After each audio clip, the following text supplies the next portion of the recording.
During November 195, Pope Urban II called for a crusade in taking the Holy Land, Jerusalem, and to help their fellow Christians in the Middle East.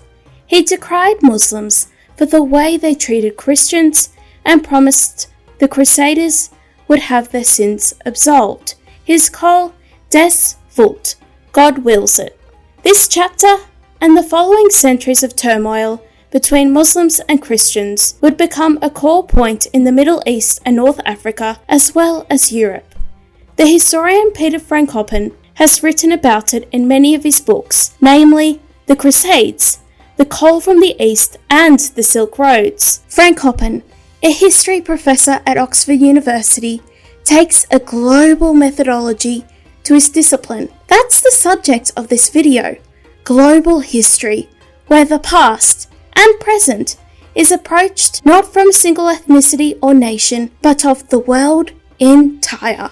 The 21st century has witnessed a keen interest in global history. This makes sense, as since the fall of the Soviet Union in 1991 and the triumph of neoliberalism, the world has become more connected, with shared interests and rivalries. Technology has its role too, from nuclear weapons to, websites like Google and social media platforms such as Instagram and, of course, YouTube.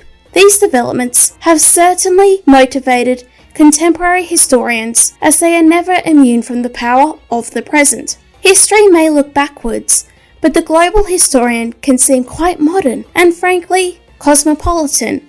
Writing histories of the world is not a new thing, and neither are grandiose claims of shaping the destiny of the world. But global history is special and contemporary because of its motivations. A global historian seeks to transcend the national and ethnic boundaries traditionally constraining historiography and history writing.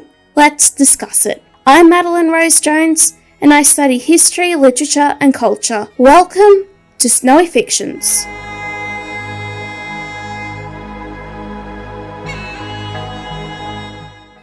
We begin by highlighting a core criticism and perhaps benefit of world history, which is the inherent lack of direction. World history today isn't told from the perspective of a single ethnicity or nation, but instead takes a global look. But those who built the field we know as world history didn't always do this. One example is Oswald Spengler, who wrote the tome The Decline of the West. Spengler was keenly aware of the role ethnicity and nationalism played in global history, and this nuanced approach is important because it's vital for global historians to not neglect the role of ethnicity and culture. Unfortunately, there's a certain risk of global histories to imply a homogenization as if humans are interchangeable. It's also a reality that a historian cannot study every region and area. There is simply not enough time and money for that, and even in global histories,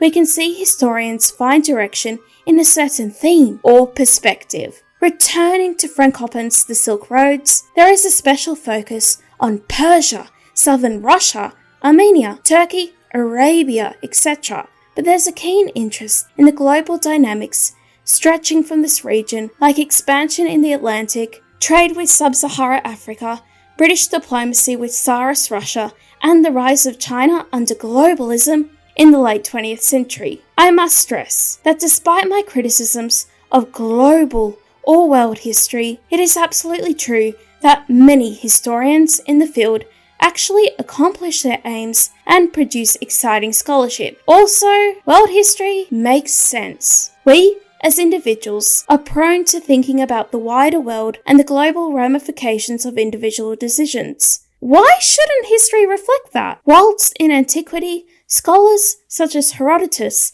and Strabo worked with less knowledge, they certainly did think globally. There are also opportunities for global historians to demonstrate areas typically underappreciated or lesser thought of. Peter Frankopan is also a good example, as he has written about medieval Georgia and Armenia. I'd like to move this video into another area, the differences between comparative and global history. On first glance, they share many similarities. There's an emphasis on cross-cultural sources, linguistic diversity, and the search for similarities among groups, which may have vast differences between them.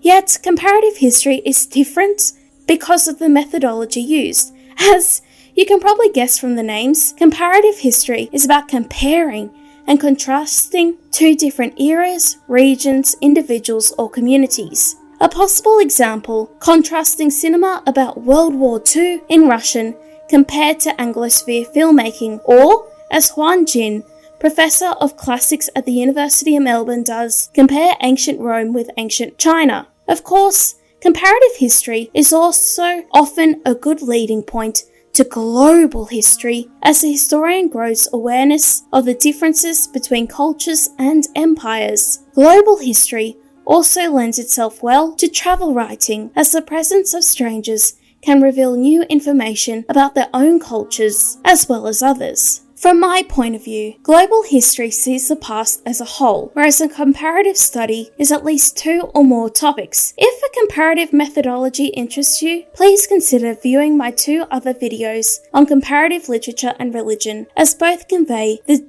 different ways cultures and ideas interact with one another. Comparative history is also a great way in breaking down a massive topic, such as World War II, into smaller, more manageable groups. You have the Pacific Theatre, as well as the European part, covering the Western and Eastern Front. Yet, within these categories, there are other ones too.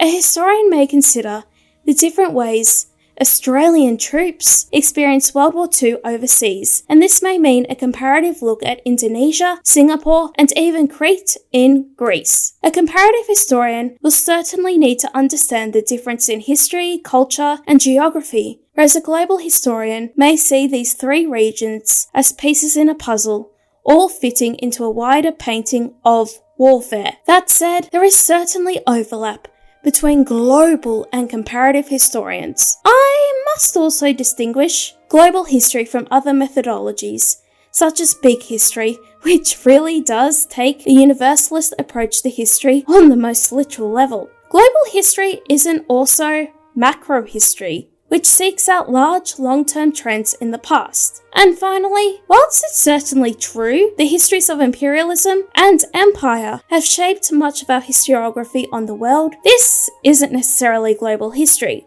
One may study the influence of the Russian Empire on Harbin, now under Chinese rule. The historian may only choose to use Russian and Chinese primary sources and limit their scope to northern China, and not really consider other Russian-controlled cities in Europe, the Middle East, and Central Asia. Neither are wrong, of course. Historians have various methodologies, but they must be prepared to defend them. In the final section, I must discuss global history in the context of the Middle Ages, the period roughly between the fall of the Western Roman Empire to the beginnings of the Reformation in 1517. Many historians from across the world have applied a global historical methodology to the Middle Ages, thus creating a subfield known as the Global Middle Ages. This means viewing medieval history not just through Europe, but also via Asia, Africa, the Americas, and even as far as the South Pacific. It goes without saying, this is an ambitious and risky task, which poses fascinating questions about global history. For one, Western historians simply have more access to primary sources from their region than, say, the Far East. The wealth of pre-existing historiography on the Western Middle Ages is also relevant. This can, as I imagine, lead to some awkwardness among European-based historians, as there is a sharp stigma against Eurocentric histories. Here, global history risks venturing into presentism, where a global thinking of the moment requires previous generations to have acted and thought a certain way. Being a historian requires a deal of humility, as we must not presume that it's okay to manipulate history in order to make the present and the future any better. Global history, unfortunately, can risk this. The Middle Ages saw the clash of empires, dynasties, cultures, languages, and more. However, it's also true the world in the Middle Ages was becoming increasingly sophisticated and connected. Maybe it wasn't some epoch of progressiveness, but it wasn't a dungeon of small-mindedness either. Now, I will briefly mention cartography, aka the study of maps and map making. During the Middle Ages and the Renaissance, some of the most famous maps of the world were produced, from the Hereford map to various ones done by explorers. These may have had geographical inaccuracies, whilst others are akin to works of art. You can discover many of these in state libraries, the Vatican museums, universities, and various cathedrals in England. I know the region where I live, Australia, broadly the South Pacific, wasn't truly realised until well in modernity. But these maps, regardless of any flaws or aesthetic merits, illuminate how previous generations conceptualized the world, as well as the role of religion, empire, and blood. Being human, it seems, is having a tendency towards understanding the wider world. In antiquity, we can look to geographers such as Ptolemy and Strabo in comprehending how others saw the world. Likewise, the Islamic world in the Middle Ages saw excellence in astronomy and the celestial sphere. But cartography isn't just about where places are. It's also about borders,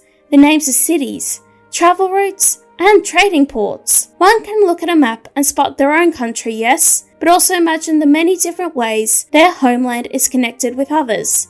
Beyond being rife with controversy, these topics can demonstrate the power certain individuals had, from Alexander the Great to the French Emperor Napoleon. Even the present-day circumstances in the Middle East, where trading routes are at risk by terrorists, armies, and militias, our world maps have, and always will be, shaped by not only the human imagination, but raw power.